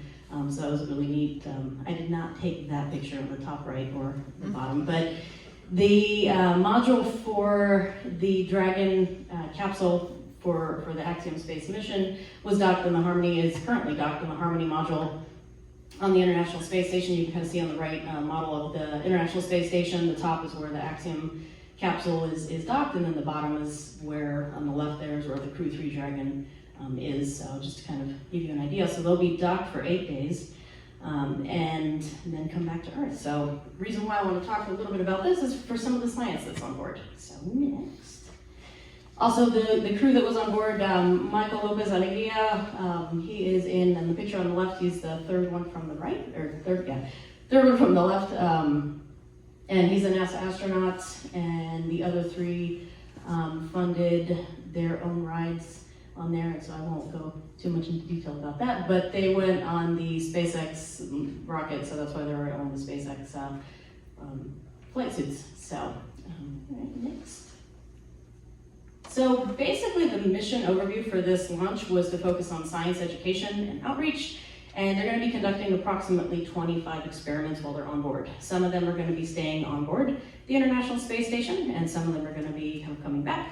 There's also going to be a lot of physiological studies that are going to be done, kind of like what Dr. Beltran was talking about, and then be able to study that once they get back. So next slide, okay. So the first thing we're going to talk about briefly is tessera. So some of you guys might know what the Roman mosaic type tiles look like. It's called tessera, so it's like image of that in the top right corner. This is a really cool experiment that's going to be done, and so basically it's putting together different pieces of tiles that are going to be launched to space, and then they're going to be coming together to form a larger structure. So some of these structures that they're going to be joining together can be used in the future for different habitability modules and using for different kinds of construction while on orbit. And so right now what's on board is going to be kind of a prototype for testing out what this is going to be. And so it's modeled after the Roman mosaics, and then it could be a lot of potential for what other space stations or other habitability modules might look like for the Moon and then Mars. So I thought that was kind of neat. There's some solar panels that you can see in the image on the right that are all integrated in that. So curious to see what happens with that. Next. Okay, the next one is modeling tumor organoids. On the right picture, you'll see a nanobioreactor model. That's a picture of what would be similarly on the ISS, and they're going to be studying, looking for biomarkers in stem cells, and they're going to be looking to see kind of within the microgravity environments what cells will be doing, and looking for different cancer studies to see how microgravity can affect some of the detecting biomarkers for detection of cancer, and then a lot of that technology and the science will then be able to be applied to Earth science. So next. And this is the JAMS photocatalyst. So this is the Japanese contribution to this, and this is basically a photo catalyst air filter purification device. It's basically an air filter. So you've probably heard of what it might be like to be on the International Space Station without showers and without whatever. This is going to help that. So it's going to help removing the cabin odor and then kind of combining some of the compounds that are in the air on the ISS. And this is what it would look like. So next. So Trish is no relation to our Vice President, Translational Research Institute for Space Health. It's basically a program that's going to be looking at the different physiological numbers and data from the astronauts that are on there. They're going to be doing cognitive tests, they're going to be doing balance and perception tests, seeing where they're at before and after. On the right-hand side, you see the astronaut Michael Lopez-Alegría, who is there now, and then also astronaut Peggy Whitson, who I thought it was kind of cool. She has a lot of really awesome records within being an astronaut for NASA also previously, and she's currently the director for human spaceflight for Axiom Space. So just thought it was important to put her in there. So they're going to be compiling all the health data from the private spaceflight to then look at what it would look like to take that to the moon and then eventually Mars. So next. All right, so I have a short video, which is, I'm actually doing kind of on my own personal social media, like Instagram and stuff, so you'll see my picture of my dog in their videos. And it's basically just kind of an outline of the launch. I have like a 2-minute video with the launch, and you'll be able to kind of hear it and stuff, and it's just fun to watch, so enjoy. Today we're headed to see the Axiom Space Mission 1 launch. Ready?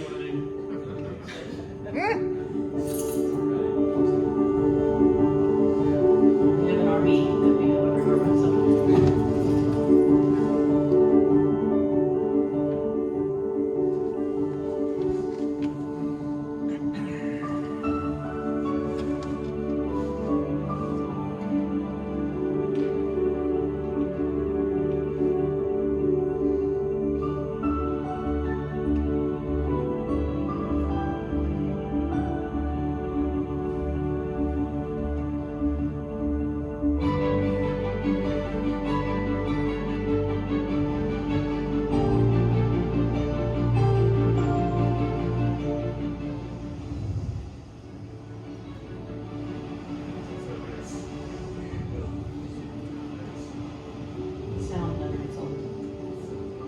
Vibrations in the ground?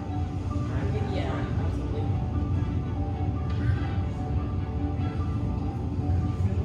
Absolutely, yeah, absolutely.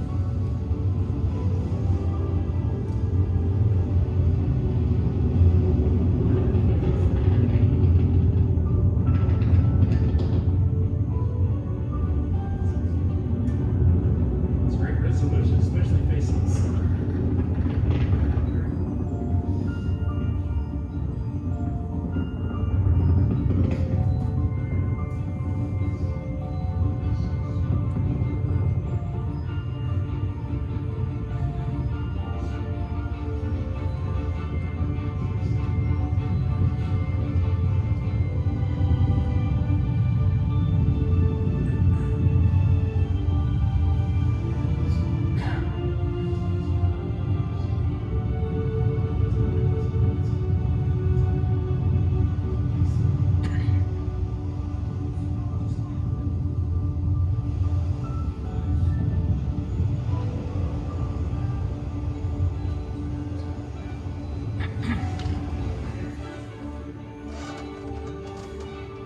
Might look familiar from the Eddy Creek, Strongy, Canaveral National Seashore.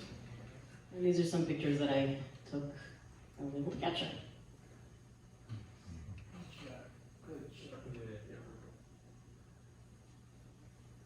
All right, so that is it for this. Today we're headed. Oh. Anybody have any questions? I can do my best to answer them. Elaine, okay. You were asking about how people watch the launch. And Yeah. I've been in the habit of watching launches on television until the rocket starts to move, and then walking outside to watch the launch. But it seems now even the televisions are delaying. Right. How are people watching to get an accurate? SpaceX is showing live pictures. Right. I've been, my father-in-law right there, you watch this on TV, I always have the SpaceX on. SpaceX. The feed, I have the live feed. Okay, so I have the live feed, and sometimes one or the other usually is not accurate. Okay, so I wind up going outside. And this last launch, yeah, there was a big difference between the delay on TV. Well, I like to watch the rocket start to move on television because you know there's a lot of scrubs at the last minute. But then you And then find walk out outside. Are you saying SpaceX was ahead, was real live. was real live? Because Very accurate. the Yeah. television, it used to be Mm-hmm. live, and you could watch it start to move and then walk outside. But there's been major delays. I found that there's like generally like a 30-second to a minute delay, if anything, and then like with recording it, I usually kind of start about a minute before just recording, and I can crop it. You know, so I'll give it like 30 seconds to a minute, and then either walk outside or kind of expect it then. Is that cable TV you're watching? Yep, is it on cable? Well, channel 13 is what I usually relied That's on. on cable then. Okay, so that's being transmitted in relay. But rather than. up until recently, it was always right on, Mhm. and then it started. But I usually give it like 30 seconds to a minute, depending if it's NASA. Then you walk outside, you don't know if it's scrubbed. Yeah, yeah. But Your phone you're or saying something. a SpaceX. Yeah, yeah. If you go to your News 13, they'll say watch the launch live, and click on there. There's all kinds of links to watch it live. We usually watch them on phone. Yeah, I have like both. Now a lot of live streams on the phone tend to be delayed. Yeah, because you're gonna have latency on Yeah, it. you're But gonna this- see, you got. this last one- People trying to watch at the same time, so Yeah, yeah. this last one on the phone, it was accurate. TV was delayed. You know, Because go he up to, watches like, over the air. There's no signal out here either, so it's kind of like, oh, well, if it goes up, it goes up. Oh no. So, yeah, so there I didn't even know. Just like wait for like 11:17. It's like, okay, it's 11:17, and then it either will or it won't. So. Now, recently, you know, you watch it on television, it moves, walk outside, it's already cleared the trees and well on its way. If it's the crewed launches, usually it's going to be immediate because they're going to be going to the International Space Station. Like you won't have like a 2-hour window or hold or something like that. Usually that's like an instantaneous launch window, and then you'll know within. Well, maybe because this was Axiom, it wasn't, there was at least a 30-second delay. Yeah. When you went to put it in the beach, how early do you have to get there to get a parking Great spot? question. It is a fantastic question. It depends on when the launch is and if it's even open. So that's kind of a risk to take when you go to Planeta. If the park is going to be open or not. Sometimes if they're early launches, then you have to be there at like 6 a.m.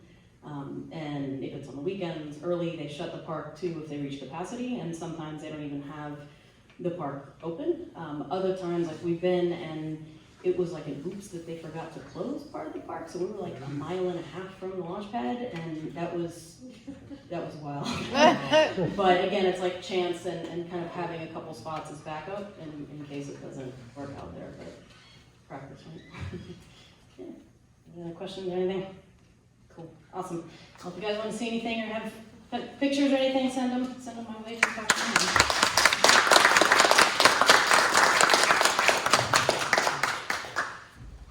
All right, Derek. I think you're next. I know, you have my slides. Oh, sorry. I thought you were meaning like I was gonna be like, who's this random again? All right, so this is hopefully going to be a regular thing for us for the next few months to give you sort of a little sky calendar of what's coming up in the sky. Since we're recording this, obviously don't take notes right now, but and I will upload this to our Groups IO site, to our Facebook site, so you can go back and fill in your calendar from the information that you're going to see in our slides.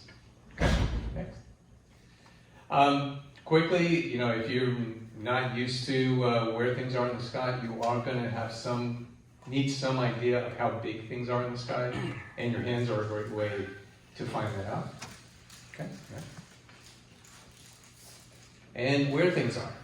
Right? You're going to need to know your directions. I try to, for new astronomers, people just starting to get into this, find out where the sun comes up. That's going to be east, and that's a good place to start. As you move through the seasons, we're going to go over, what is rising in the east, both in the morning and the evening, depending on when you're outside to look at the sky. So find out where east is. Okay. This is a great site to get a free sky chart. What's out tonight? We had Ken as a speaker last month, and you can just print these out, take them outside, and I'll be using these in the presentation to kind of show you what constellations to start getting to know. Again, this program is mainly for our beginning astronomers. Okay. Derek is going to do a much better job at this in our next program, but just quickly, in the evening, from now to the end of April, you're going to want to be looking for Arcturus and Spica, Boötes and Virgo. And also keep an eye out, and I'll mention this in the sky calendar, where the moon is going to be on certain nights, because it'll be real close to some very bright stars, so that you'll get to start learning where those stars are in the sky. Okay. And if any of you subscribe to Sky and Telescope, this is just telling you where we are in the solar system comparatively for the month of April, and kind of explains why the planets are where they are in the sky. So on the right side of the sun is your morning planets, and in the left side, or the top of the sun, in these diagrams, that's going to be your evening planets. Okay. And in the morning, if you happen to be up early, say around 5:30 in the morning, you're going to start seeing the great square of Pegasus start rising. You're going to see the summer triangle, even though we're in spring. It'll be overhead. And the most important thing about this is that in the morning you're going to see 4 planets. As Eric was saying, you're going to see Jupiter, Venus, Mars, and Saturn. And that's kind of the show, the planetary show that we're going to be highlighting for the next few months. In May, it hasn't changed too much in your evening sky. Boötes and Virgo will be a lot higher, and now you're going to start seeing Hercules rise, and definitely in Hercules, take a look at M13, even with just a pair of binoculars. It's pretty spectacular, and if you stay up just a little bit later, you're going to start seeing that summer triangle that you saw in the morning is actually starting to rise in the evening. And again, same thing in May, this is where the planets will be. And again, you see that kind of lineup of all of these planets in the morning sky, where Venus, Mars, Jupiter, Saturn, and eventually Mercury will be joining it at the end of May as well. Okay. All right, morning sky in May, again, very similar. And again, those planets are still going to be there in the morning. All right, so let's get through some of the things that are going to be happening. On the 14th, which is tomorrow, it's going to be starting to get a lot easier to see Jupiter. Prior to this week, it was kind of difficult. Jupiter was really low in the sky, but the last few mornings, I've been able to catch it like around 6:30 in the morning, and it's pretty easy to see. This Saturday is kind of the grand alignment. Not that they're going to be close to each other, but they're going to look like beads on a string. And they're going to be evenly separated from each other. And it kind of gives you an idea of where the ecliptic is in the sky. Ecliptic being the trace of our solar system in the evening sky. We've got a full moon coming up called the pink moon this month. And on the 19th in the morning, if you get out there, you're going to see the moon near the star Antares in the constellation of Scorpius. Friday the 22nd in the morning is the Lyrid meteor shower. I don't know how good it's going to be because the moon is going to be pretty bright, but supposedly, if it's a good one, it's considered to be a potential meteor storm, but I don't know if this year that you're going to be able to see that. But hey, if you're up in the morning on Friday the 22nd, give it a shot. Last quarter moon on the 23rd. On the 25th, Again, if you're up early, you're going to see the moon between Saturn and Mars. And then this is going to be kind of like a good time for any of you astrophotographers to get out there and take some great pictures, because the next morning, the moon will be between Mars and Venus. And then between Venus and Jupiter the next morning. And towards the end of this month, we're actually going to start seeing Mercury in the western sky, so where the sun is setting, right after sunset. Mercury is going to be very close to the Pleiades. Again, probably a great day for some astrophotography, and definitely get your binoculars out. On the 30th, we're going to get another really close conjunction, this time between Jupiter and Venus on Saturday, the April 30th. And that's actually going to happen for a couple of days. So if you don't get it that morning, we have a weather storm issue. The next couple of days after the 30th, they're still going to be really close to each other. And we have a new moon on the 30th. Let's get into May. Mercury's still out there. This one's kind of interesting because you're going to not only see Mercury, the Pleiades, the crescent moon will actually be joining the party. Then get your binoculars out and hopefully get some good astrophotography for next month's meeting. On the 2nd, the following day, again, kind of like a little bit of an arc alignment of Aldebaran in the constellation of Taurus, the moon, Mercury, and Pleiades in the western sky right after sunset. So lots of planetary activity at the end of this month and the beginning of next month. This is an interesting meteor shower, the Eta Aquariids. This is one of the 2 meteor showers that comes from Halley's Comet. Again, all meteor showers are kind of hit or miss, especially because they're usually early in the morning, before the sun comes up, and also it depends on the weather. On that same evening, again, to start learning some of where the primary stars are, the bright stars are, the moon will be near Pollux that night.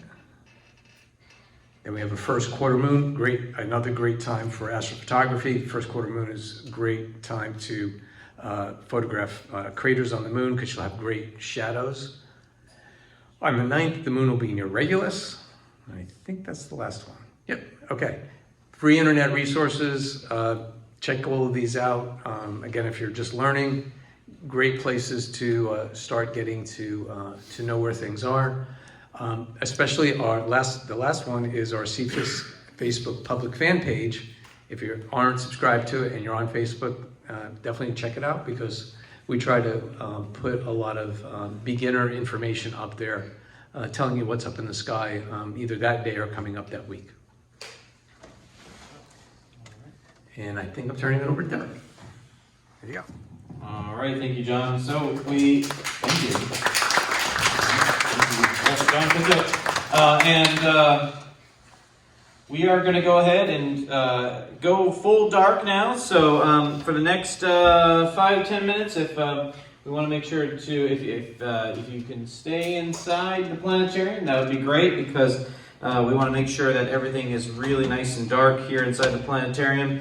So we got all the doors locked or closed here, so that way we don't have any light leaks in the planetarium. So what we're going to do is we're going to turn on the star projector, and we're going to go ahead and take a look at what you can see in the night sky right now. So what I'm going to do here is I'm going to focus primarily about an hour, hour and a half after right basically the start of astronomical twilight. So for those that are beginning, it usually takes about an hour or so to get truly dark. We call that astronomical twilight. And the higher latitude you go, the longer it takes to get to astronomical twilight, because especially during the summer months in the northern hemisphere, the angle of the sun is, obviously greater. So, here in Florida, it gets relatively dark pretty fast throughout the year. But depending on your latitude, you have to wait a little longer for darkness. But this is pretty much about an hour after dark, or after sunset. And you'll see pretty much this part of the sky over here. You can see here we have some cardinal directions. So as John mentioned, we have south, west, east is over here. And when we get to north, I'll actually rotate the planetarium so that way you don't have to do yoga to see, the north there. So we're going to face to the west real quick, and of course, this is probably the last hurrah for Orion. Orion's not going to be up much longer in the sky. So if you are enjoying Orion in the sky, do it now. So if you look towards the west, you'll see the 3 stars of Orion's belt here: Alnitak, Alnilam, and Mintaka. There will be a quiz at the end of this. No, there's no quiz. And then Betelgeuse, Bellatrix, Rigel, and Saiph. All these stars here are in Orion. Of course, just below Orion's belt, we have the vertical line of stars that make up essentially his sword. That's where we find M42, or the Orion Nebula. Which, so if you really want to get the Orion Nebula, this is the best time to do it. Otherwise, it will get too low. Now, of course, from Orion's belt, we're going to go over here to the right. You'll see the Pleiades, as John was mentioning earlier. Mercury will start to be very close to the Pleiades, but of course, that's going to get very, very, very low in the horizon. You have to have a nice, real, clear, good horizon to see that. But if we go over here to Orion's belt again, we go to the left, we'll find this star here. This is Sirius, and that is the main alpha star in Canis Major. And the way I see Canis Major is a balloon dog. So think about those balloon animal dogs. Here we have the head, his body, back leg, front leg, and his tail right there. So we have Weezin here, we have Aludra, and a few other stars over there. And kind of in this general area here, you have some pretty nice objects to look at, like Thor's helmet, the Swan Nebula in that area there. And unfortunately, we've kind of lost it, but you've probably been noticing a fairly bright star below Sirius. That's Canopus, which is the main star in Cupis. So there you go. We only have just a very small period of time to look at that. Now, of course, the star projector is from 1987, so clearly Sirius is the brightest star in the night sky, and unfortunately, our star projector doesn't really render Sirius to be the brightest star in the night sky, but it's unmistaken when you go out there and look at it. Now, from Sirius, we're going to shoot up here to this star, which is Procyon, which is part of Canis Minor, which is basically this little group of stars. I call it the hot dog because it literally looks like a hot dog. Imagine a bun underneath it, right? So there we go. Of course, Betelgeuse, Procyon, and Sirius make up the winter triangle. And in here we have Monoceros, the unicorn. And in this area of the Milky Way, right here, we have the Rosette Nebula, as well as the Phosphor Cone Nebula and Christmas Tree Cluster, and other interesting areas to photograph in the night sky. So if you really want to do some astrophotography of this region, you only have a few more weeks left to really take advantage of that. Now, if we go back to Orion here, we have Betelgeuse, Omnilam, and Rigel, and we go up from that, we'll go to these 2 stars here side by side, Castor and Pollux. And so this is one side, this is Pollux's side, here is Castor's side. Now, a lot of times people will, Derek, how do you know the difference between Castor and Pollux? Well, I have kind of a little bit of dyslexia. It's hard for me to see right from left. So the idea when you said, oh, the left one's Pollux and the right one's Castor, that may not work for me. Another way you can remember it, and this of course takes practice, is this is Procyon. So Procyon begins with the letter P. We have Pollux with the letter P. This star over here is a very bright star. Actually, this constellation right here is called Auriga, the charioteer. Also kind of pentagon shape. This very bright star over here is Capella. Not acapella, but Capella. And that begins with the letter C. So we have Castor, the letter C, is closer to the C star. With, of course, some practice, you'll eventually get the hang of it. It may work better for you to kind of designate those stars from that. Now, another thing that's also seen, we have the winter triangle. We also have the winter hexagon, or I call it the winter football.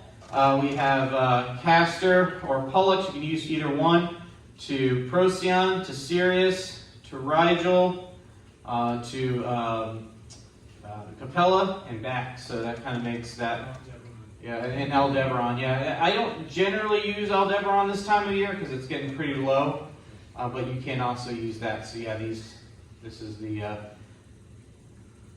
winter football, as I call it, in the sky. So you can kind of jump from there.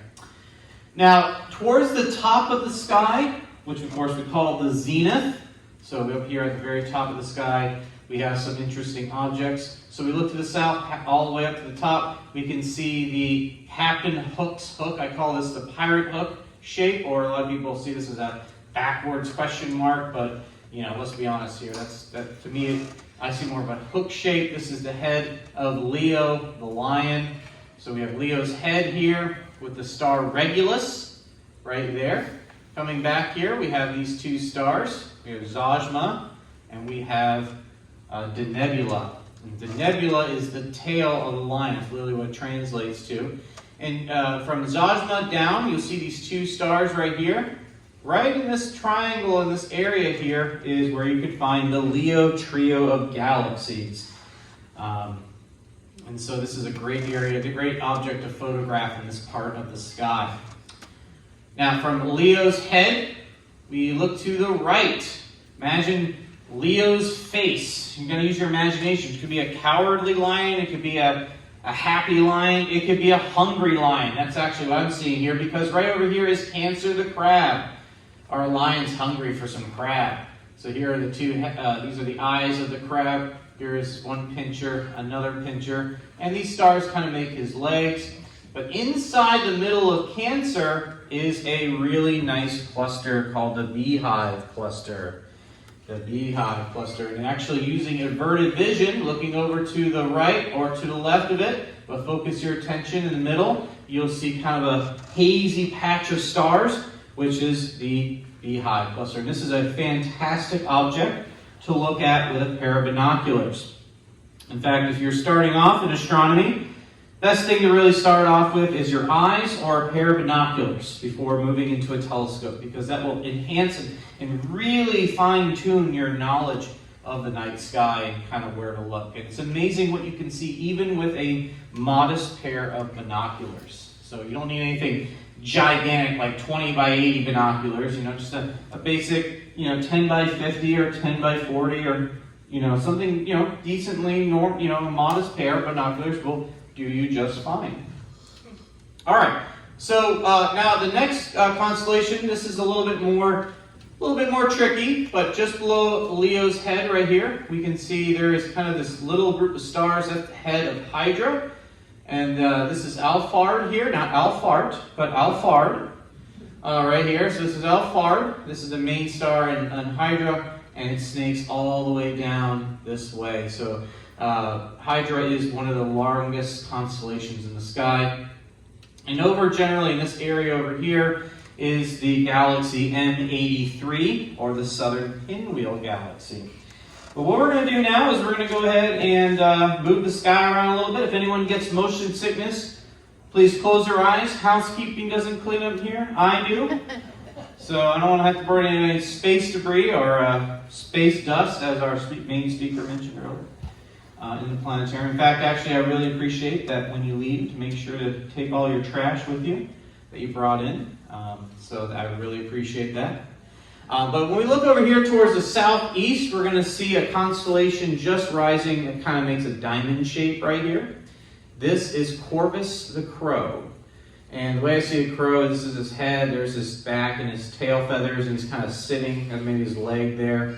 So that's Corvus the Crow. I also see that the baseball diamond. So here you have home base, first base, second base, third base, and the all-star outfield there. So that's one way of doing it there. Here you go. Yeah, I know, right? Yeah.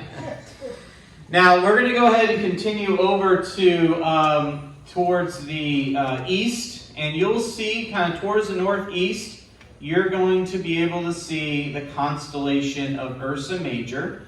But one of the things that a lot of people see instead of the Big Bear is the Big Dipper. So when we look to the northeast, you're going to see about halfway up in the sky our 7 bright stars here, which represent our Big Dipper here. So here we have the 4 stars in the bowl and 3 in the handle. Alcor and Mizar right here, that's a great double star. So that's a great little object to look at even with our binoculars there. But what we're going to do is we're going to take the handle of the Big Dipper and we're going to arc that to an object called Arcturus. Right there, nice bright orangey red star. And this right here represents Boötes, the herdsman.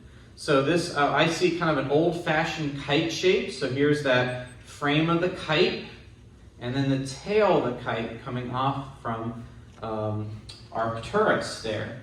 So this is a really nice constellation, very easy to see even in our light-polluted skies.